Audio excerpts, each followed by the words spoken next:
Well, we are now in the first day after Christmas, but we're actually in the octave of Christmas because the just like in Easter, the 8 days after Christmas are considered the octave of Christmas. Octave obviously meaning eight, but there's an interesting thing that happens here. The 8 days after Easter are all celebrating Easter. And so it's like Easter, as I explained before, is 8 full days. Whereas what we have on the octave of Christmas is we have different feasts. And as I mentioned to you early in the week, today's feast is the ironic one where it's right after we celebrate Christmas. Now we celebrate the Protomartyr, the first death after the death and resurrection of Jesus and ascension. And this is the story of Stephen. And Stephen, of course, called Protomartyr, means the first martyr. Stephen is there. He's preaching the gospel, and there are those from the Jewish community that get very angry at this. Now, you have to remember, first of all, always keep this in mind. We see this happening today, by the way. You have this very strict element of the Jewish community that's trying to keep a purity of their faith, of their beliefs. And all of a sudden you see this Christianity come along, and when you see this Christianity come along, they consider it to be a blasphemous and heretical sect, and so they try to stop it. And we know throughout our history that has happened. Remember, there was a time where they believed it was acceptable to execute heretics in the Middle Ages. So, going by the words of St. Thomas Aquinas. So, we have our history with that too. Well, in any case, they're really focused on trying to silence the whole story of Jesus, and there is Stephen preaching, and they try to stop him, and they decide to stone him to death. And as they go to stone him to death, Stephen sees the sky open up. Now, this is a vision that Stephen has. How do we know that? Because no one else noticed it. So he looks up into the sky. He sees the Lord present. And remember, it's only visual to him. And he celebrates this. He says, I see the Lord. And now the people get really upset. As you see in the reading, they start to cover their ears. They say, no, this is, and they get all upset. And they pick up stones and they stone him to death. And the reason is because they're trying to protect the purity of their beliefs, and again, they consider Christianity to be blasphemous. So the whole key of that story, of course, is that a young man by the name of Saul is holding their jackets. I guess he wasn't old enough to throw rocks. You had to be a certain age, throw stones. So this young man by the name of Saul, he holds their jackets so that they can throw the rocks, and so he's part of that. And this is the beginning also of our introduction to Saul. So we start to see Saul, who has this intense aspect of being a Pharisee. So he's deeply in touch with the Lord in his own mind, and he's trying to preserve the law. Now, there's an irony there. We'll get to that in a minute. He's trying to preserve the law and the faithfulness to the law. So he's doing that, and what happens is he's part of that, and so he's part of the death of the proto-martyr, who is Stephen, and we'll talk about that in just a second. So now we're seeing this. Here we're in Christmas season. We're celebrating the birth of Christ, but you do realize that with Christ coming in, the incarnation of Christ, right away there is resistance. We see it from Herod. We see it in the as he gets older. We see it in those who are rebelling against this, and we see all this response, and we see in this case they start to martyr people who are connected to the whole aspect of Jesus. And he is the first. So it's kind of, as I said, this is kind of irony, because this is the season of joy. And what's the next day? It's about martyrdom. But of course, we look at, as we see in the story, the martyrdom is that Stephen goes into heaven, and we see this powerful moment. Well, what's really powerful about that, as we understand that, is right from day one, we see this resistance happen. We know that there are people that are going to silence the voice, trying to work to silence the voice of the church. But one of the things that we want to look at is, this is the faith to which we belong. And we want to live the faith, and we want to live the faith powerfully. But we also understand that part of our faith is not so much to be screaming at people who don't follow the faith the same way we feel they should, or maybe teaching things that they don't understand. And that's not our role. But our role is basically to live the faith in charity. Always remember those powerful words, that we're called to be people of love. And therefore, even in the resistance that people have to us, we're really called to be people of love, and that can be intensely difficult. I was driving yesterday. I live near Massasoit Community College in Massachusetts. So, what happens is I'm driving, and the speed limit. There's a road that takes you from, closer to the hospital, as I'm driving to the hospital. And so you drive through Massasoit Community College. Well, the speed limit on that road is 10 miles an hour. So you realize you're going 15 miles an hour, you're going 50% above the speed limit, which, granted, if it was 60 miles an hour, would be close to 100, but the speed limit's only 10 miles an hour. So anyway, you're going through Massasoit Community College. It's 10 miles an hour. There's this guy who is, what do you call it? He's tailgating me. And, he's just a pain, because at 10 miles an hour, it's just a pain. But he's really tailgating me because he wants to go faster. And he can't go around me because it's a 2-lane road. And you wouldn't want to do that anyway, because the reason why it's 10 miles an hour is a lot of students could be walking by and stuff like that. So, there's a part of me that wants to slow down from 10 miles an hour to really give this guy, because he is right on my bumper. But I'm also wearing my clerics. I'm on my way to the hospital, so it could reflect badly on what we believe. So I just pull to the side, and he passes, and then I pull in behind him. And then off he goes, driving, at probably 25 miles an hour through the college. But you see that whole, there is a righteous anger there, but you need to respond to the righteous anger the way the Lord wants us to do it, in a way that isn't me enforcing my personal opinion or whatever the case may be. Well, at the time, as we see the death of Stephen, the whole idea was there is righteous anger there, and we need to express this righteous anger, and we need to show them how angry we are, and we need to show them that this element of supposed Judaism that they're calling this Christianity, which actually they haven't called it yet, that it's not until Antioch. They're doing this, and we've got to stop it, because they believe they are right. And it's right up until St. Paul, who is still called Saul, has his great conversion, that there is this major change. But we see that within our own church today. We see people who are, especially on these online forums, which I really encourage you not to be part of, but these online forums who are always, oh no, you have to do this, and you have to, and people express things on these forums about their own personal lives that they have no business doing.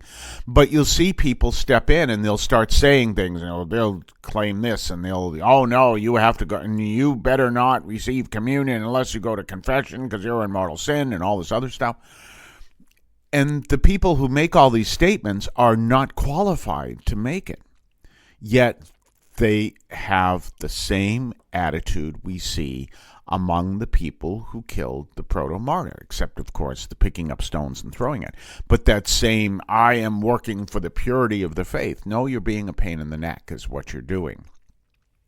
And you're not actually reflecting what we're called to believe. But that's the way they acted back then. This was the Pharisees, because they believed that they were protecting the purity of the faith. But there was also, at least in the case of the Pharisees who had Jesus executed, there was also a power issue. And that's something you have to look out for too. Remember, if you want to serve the Lord, as Stephen does, you want to seek after humility, not power.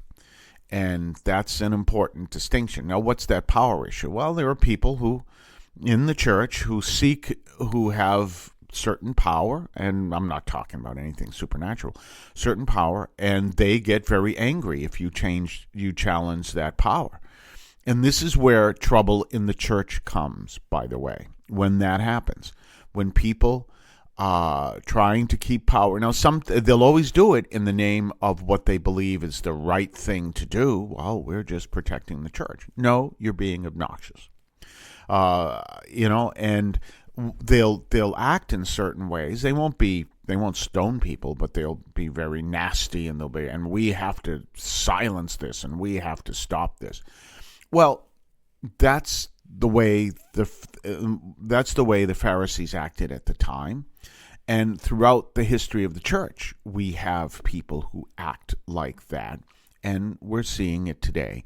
A lot of it is like, for example, the people who hated Francis. Classic example, they were along the same lines.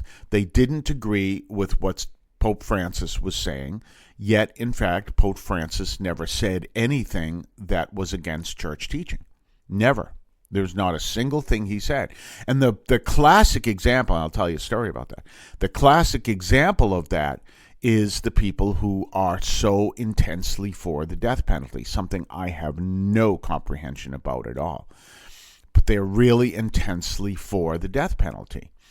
And they get very upset when Francis said, we do not believe in the death penalty, not even acknowledging the fact that originally came from Pope John Paul II. And they're like, no, we, very pro-life. The death penalty is important. Why? What are you doing? This doesn't make any sense. And they have this intense aspect of the death penalty. I was asked to interview a man who, I won't mention his name, but, he wrote a book and the whole bit, and they asked if I would interview him. And I said, as you know, I have a rule on my interviews. I learned this at WUMB-FM, that I won't do an interview if I think it's going to turn, antagonistic. Now, it may. I haven't had that. I don't think I've ever had that situation. But I suppose it's a possibility. But that would never be my intention. So every so often, people will say, would you be interested in interviewing this person? No. I know it would turn antagonistic. Would you interested in interviewing this person? No. I know it would turn antagonistic. So they asked me if I would interview this person. I said, well, I may be interested. However, I want you to know that I wrote a column criticizing him because of his stand on the death penalty. And he acknowledged it. He appreciated me writing. But I just want you to know that you should let him know that this is the person who I would be the one who was interviewing. And as it turns out, the interview never happened. Now, I don't know whether he chose that it was best if I didn't interview him, or he couldn't match the times, because I have to now, because of I work in the hospital, I have to change my times. So there were a couple things there. But again, I'm really focused on not being someone who's going to say, you're teaching the wrong thing and you're going to hell and all this other stuff. I don't want to be part of that.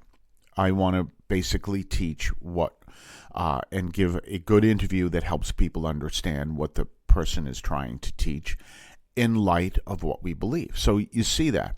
But you have these aspects of people who are very insistent that you have to believe the way they say you believe, and this is what the church teaches and stuff. And yes, but the church teaching also is humanized. And if you make it very black and white, that's not humanized, and that will actually do more harm than good. Very important consideration. We're going to talk more on the other side of the break. You're listening to the Catholic Audio Media Podcast. We're here every single Monday through Friday, even on Christmas and the day after. We'll be right back right after this. Did you know that the Catholic Audio Media Podcast is available on various podcast platforms? You can find us, among others, on Podbean, which is our home platform. You can find it on Spotify, Amazon Music, iHeart, among others. Just look for Catholic Audio Media, all one word. On some platforms, such as Spotify, look for Catholic Audio Media, 3 words, and subscribe and listen to the Catholic Audio Media Podcast. Don't forget to subscribe to us on Patreon, patreon.com/Catholic Audio Media, patreon.com/Catholic Audio Media. Check us out. Check what we have to offer, previews of upcoming podcasts, previews of upcoming columns over at catholicaudiomedia.substack.com, your ability to comment, make suggestions, even make suggestions in upcoming programs. Check us out, patreon.com, Catholic Audio Media.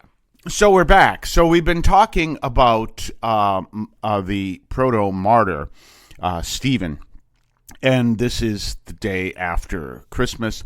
And it interesting reflection because it brings to us the real issues of being Catholic in the world today. There are people that do not like us for various reasons.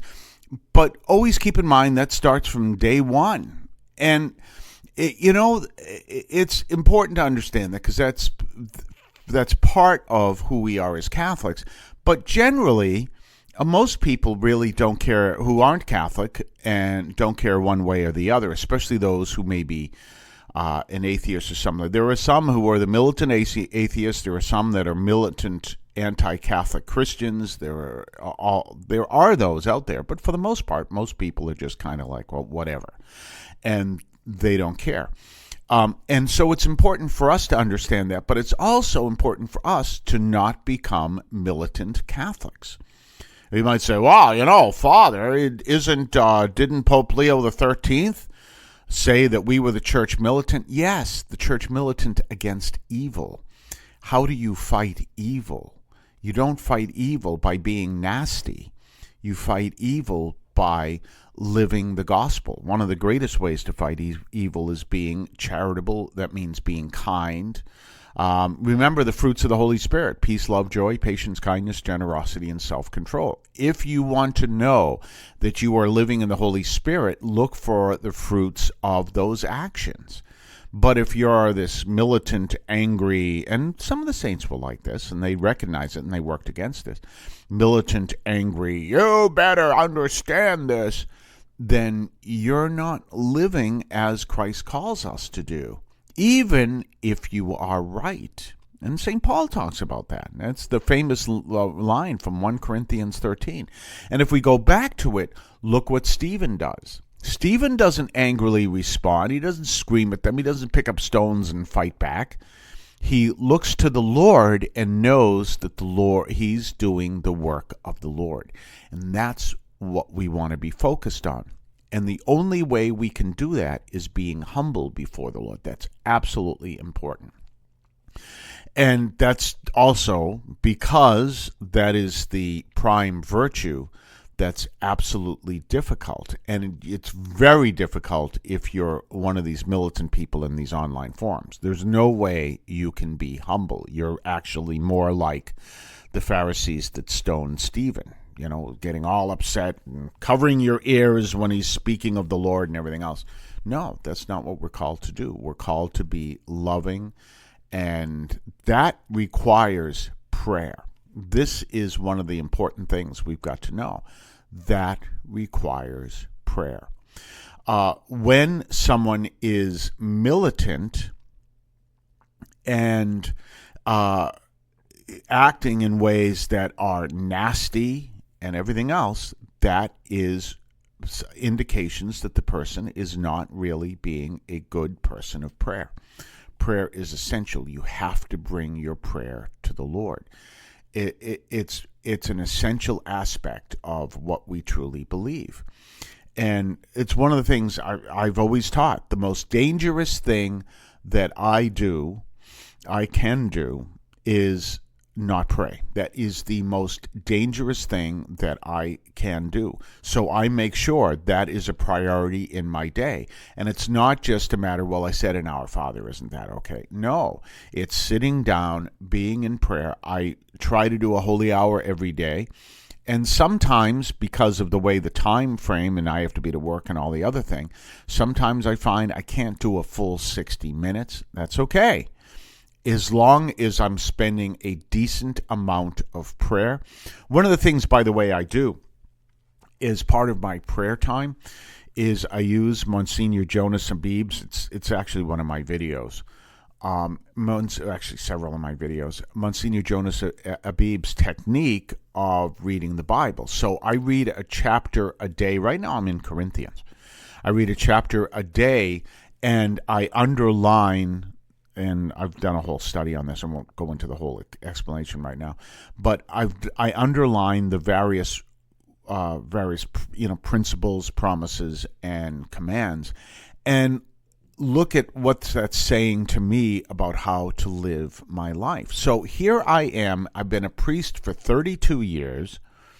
I am 67 years old, yet I'm still bringing techniques to lead me to come to understand the faith even more, even though I have a whole history. So what does that mean? I don't turn around and say, I don't have to pray today because I know it all. That's not humility, and I certainly don't know it all. You probably know that. And you see, that whole prayer is an aspect. So we go back to the story of Stephen, and we go back to the people are stoning him, and you can probably guess there wasn't any contemplative prayer in their lives. Now, I don't know if that was even an understanding back then, but for us, in our faith today, contemplative prayer is part of what we believe. That's very important, and that's how you do it. Now, you probably know, because I spend time in prayer, you probably know that one of the things I use as part of my prayer, and this is an essential part, is I go to a YouTube channel, and there are many. So that's why I'm not saying the particular channel, because there are many. I change around from time to time. Perpetual Adoration. And I go and see the one I'm looking at right now comes from Comunidad, or is it in English? the actual original name, because they're Brazilian, is Comunidade Shalom. Shalom Community. It's I think it's one of their American branches, and so we see that. So it's this whole adoration. It's the Eucharist exposed. So that's part of what I do to pray. And there are various. Again, that's the one I use. There are many of these from all over the world, and they are. An essential part of what we believe in, that we need to be people of prayer in adoration, and if we can't, that's okay, in adoration of the Lord, because that's part of who we are. And if we don't pray, we can easily fall into that kind of attitude that leads to the death of Stephen. And you see them online all the time on X, you see them on YouTube, you see them online all the time. And you better understand, and this is what the church teaches, and if you don't follow this, please. You see it sometimes, not a few times, among priests will preach, and there is, I have a funny story. A relative of mine is very, very astute, which is great. And he came back from a mass one time. He says, during the homily, the priest lied. I said, well, how do you know he lied? He said, simple. He began the homily, says, I want to tell you about Joe. I don't know whatever became of Joe. And then at the end of the homily, he says, Joe died. Well, if he knew he died, then he knew what became of him. Very good. You were listening carefully. And, be careful of that. Always hammering the priest and the altar, always hammering, and there is this sin. The people who are always preaching on sin will never be able to preach on knowing the love and charity of God and the mercy of God. And remember, and this is a good one for priests, if all you're doing is preaching on sin, you're probably preaching something you could preach anywhere. And you want to preach a homily that is Catholic. And that's an interesting concept. So remember, a good homily is supposed to afflict the comfortable and comfort the afflicted. If you're not doing that and you're just preaching sin and there's this and whatever, you could be preaching something that's not even Catholic, because most of the sins that people speak about are things, from the altar, are things that people shouldn't be doing anyway. And everyone knows that these are wrong. So be careful of preaching just on sin, because you could be giving a homily that would sound great in the Unitarian Universalist Church. And I'm not insulting the Unitarian Universalist Church. They have a different belief. They're all based on reason, and their morality is going to be that much different than ours. Some differences, but not that much. Great line from Daniel Dennett, who was one of these world-class atheists. I asked him if he'd consider a debate one time. No, and he gave me an answer. He's a mathematician that was just very mathematical, and that was the end of that. But in any case, he says you don't have to believe in God to know the difference from right and wrong. In certain areas, you do. But for the general point, no. If that's what you're preaching, that could be heard in anywhere, then you need to change your preaching. I'll be right back right after this. You can now leave a message for us, which we can air and discuss on this program. Just call 617-297-7452. That's 617-297-7452. 617-297-7452. Feel free to call, leave a comment, a question, or even feedback, and we may play it on the air. I can discuss your comment or question as well, so give that a try. 617-297-7452, 617-297-7452. Don't forget to subscribe to us on Patreon, patreon.com/Catholic Audio Media, patreon.com/Catholic Audio Media. Check us out. Check what we have to offer, previews of upcoming podcasts, previews of upcoming columns over at catholicaudiomedia.substack.com, your ability to comment, make suggestions, even make suggestions in upcoming programs. Check us out, patreon.com, Catholic Audio Media. So we're going to be back on tomorrow for Catholic Audio Media Weekend. We have a special interview with Dr. Jennifer Bryson, and she is going to speak to us about pretty much what I was just talking to you about, this aspect of, it's kind of like everyone's a theologian now, and being a theologian is a very specific and important occupation. Just everyone's a theologian now. And she's going to talk about how this is a real issue that needs to be addressed in our church. In any case, that's coming up tomorrow. And then on Monday, we're going to return to the octave of Christmas. We're going to be looking at my favorite reading in the Bible, the first letter of John. And that actually is also the feast of St. Thomas Becket, Bishop and Martyr. He is the subject of, I believe it was T.S. Eliot did that, Murder in the Cathedral. Great play. I remember seeing it performed at St. John's Seminary. This is back when I was in high school. I went to public high school, and it was part of Vocation Weekend, and they performed. It was wonderful. So Thomas Becket is the feast day, and we're going to look at the second chapter of the first letter of John. So we'll be back then. In the meantime, have yourself a blessed weekend and continue Merry Christmas. The Catholic teaching in this podcast is reflected and presented as accurately as possible. The opinions expressed are those of the participants and do not necessarily reflect those of the Archdiocese of Boston or any other institution.